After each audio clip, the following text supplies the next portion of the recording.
Congress party ने अपने अस्तित्व को बचाने के लिए राहुल गांधी के नेतृत्व में भारत जोड़ो यात्रा शुरू तो की, लेकिन उनकी यह यात्रा भारत तोड़ो यात्रा साबित हो रही है। इस बारे में अविरल टाइम्स के राजनैतिक समीक्षक मृत्युंजय दीक्षित विस्तार से बता रहे हैं।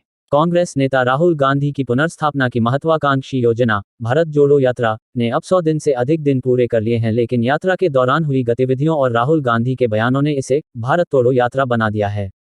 राहुल गांधी कह रहे हैं कि नफरत के इस बाजार में वह मोहब्बत का पैगाम लेकर चल रहे हैं, जबकि वास्तविकता कुछ और ही है। यात्रा का अब तक का पूरा समय या तो ऐसे लोगों से मिलने में बीता है जो भारत और हिंदू विरोधी रहे हैं, या फिर भारत के प्रधानमंत्री को अपशब्द कहते, किंतु विगत कुछ दिनों में तो राहुल गांधी व उनके पार्टी अध्यक्ष मल्लिकार्जुन खड़गे ने सभी मर्यादाओं को ताक पर रखकर विश्वमन प्रारंभ कर दिया है।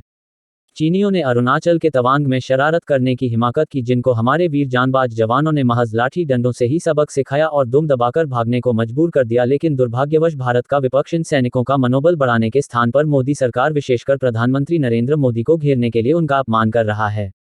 कांग्रेस के अध्यक्ष पद पर विराजमान बैकडोर से राज्यसभा सांसद बने खड़गे ने तो प्रधानमंत्री का अपमान करने की मानो सुपारी ले ली है। गुजरात में उन्होंने प्रधानमंत्री को रावण कहकर अपमानित किया। परिणामस्वरूप गुजरात की जनता ने कांग्रेस का जो हाल किया है वह पूरी दुनिया ने देख लिया है। अब चीन प्रकरण पर वे प्रधानमंत्री नरेंद्र मोदी व भाजपा को चूहा कहने पर उतर आए। उनके बोल इतने बिगड़े कि आपका तो कुत्ता भी नहीं मारा जैसा सड़क छाप बयान दे दिया। वहीं पार्टी के युवराज राहुल गांधी ने 13,000 फीट की ऊंचाई पर खड़े सेना के जवानों के लिए पिटाई शब्द का अपमानजनक व दुर्भाग्यपूर्ण प्रयोग किया। लगता है कांग्रेस 1962 की लड़ाई का इतिहास भूल चुकी है। एक समय था जब देश का कोई भी प्रधानमंत्री अरुणाचल सहित पूर्वोत्तर राज्यों की यात्रा करने में संकोच करता था और वहां के राज्यों का विकास नहीं के बराबर हो रहा था। यह प्रधानमंत्री नरेंद्र मोदी का काम है कि वह भारत चीन सीमा से सटे आखिरी गांवों तक की यात्रा कर रहे हैं और गति शक्ति से किए जा रहे विकास कार्यों को ग्रामीणों को बारीकी से समझा रहे हैं। राहुल गांधी अपनी यात्रा में हर राज्य में वहां की स्थिति के आधार पर बयान देते हैं और जितनी बयानबाजी करते हैं उतनी ही कलई खुलती जाती है। जब उनकी यात्रा ने महाराष्ट्र में प्रवेश किया था तब उन्होंने वीर सावरकर पर आपत्तिजनक टिप्पणी की थी, जिसके कारण महाराष्ट्र की राजनीति में तूफान तो नहीं आया पर राहुल की अपनी स्थिति खराब हो गई। लेकिन कांग्रेस अभी भी लगातार वीर सावरकर का अपमान कर रही है, जिसमें अभी कर्नाटक विधानसभा के शीतकालीन सत्र में वीर सावरकर की प्रतिमा लगाए जाने का कड़ा विरोध किया गया। राहुल गांधी ने जब मध्य प्रदेश में प्रवेश किया तब उन्होंने शिवभक्ति का नाटक करते हुए उज्जैन में महाकाल के दर्शन किए और एक बार फिर जय श्रीराम बनाम जय सियाराम बोलने का विभ्रम फैलाने का कार्य किया। राहुल गांधी मोहब्बत का पैगाम देने की बजाय नफरत के बाजार को ही गर्म करने का कोई मौका नहीं छोड़ रहे। यात्रा के दौरान भाजपा व संघ को झूठ के आधार पर बदनाम करने के लिए तरह तरह की कहानियां सुना रहे हैं, जिससे वह स्वयं ही मजाक का पात्र बन रहे हैं। मध्य प्रदेश की ही एक जनसभा में स्थानीय भील आदिवासी क्रांतिकारी टंटिया मामा पर खूब जमकर झूठ बोला, जो अविश्वसनीय था। यहां पर उन्होंने आरोप लगाया कि संघ के कारण ही टंटिया मामा को फांसी हुई, जो कि एक सफेद झूठ था, क्योंकि जब टंटिया मामा को फांसी हुई थी उस समय संघ का जन्म भी नहीं हुआ था। विवादों को जन्म देते हुए राहुल गांधी की यात्रा वर्तमान समय में राजस्थान के शहरों से गुजर रही है। यहां पर भी राहुल गांधी व खड़गे की बयानबाजी से संपूर्ण भारतीयता का अपमान हो रहा है। राजस्थान में अलवर की जनसभा में राहुल गांधी ने हिंदी भाषा व हिंदी भाषियों का खुलकर अपमान किया। राहुल गांधी का मानना है कि बीजेपी वालों को अंग्रेजी से समस्या है, इसलिए सभी लोगों को अंग्रेजी सीखनी चाहिए और अपने बच्चों को भी अंग्रेजी सिखानी चाहिए। उनके इस बयान से सिद्ध हो गया है कि राहुल गांधी की कांग्रेस पूरी तरह से गुलामी की मानसिकता से ओतप्रोत है। राहुल गांधी की कांग्रेस को हिंदी, हिंदू, हिंदुस्तान तथा सनातन भारतीय संस्कृति से न जाने कितनी घृणा है।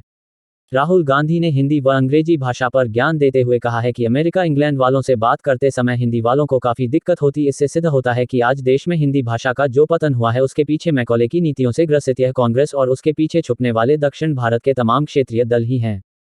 वैसे हिंदी भाषा का अपमान कांग्रेस के लिए कोई नई बात नहीं है।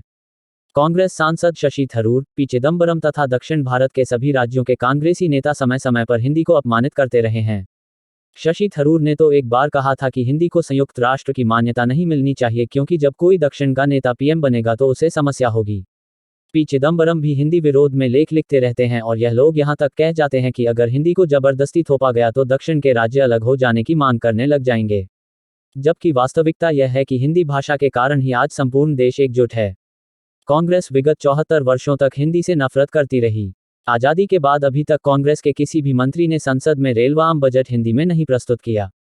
कांग्रेस के शासनकाल में संसद व सरकारी कार्यालयों में अंग्रेजी व उर्दू भाषा का बोलबाला हो गया था। तमिल सहित अन्य क्षेत्रीय भाषाओं के साथ निचले स्तर का व्यवहार किया जाता था।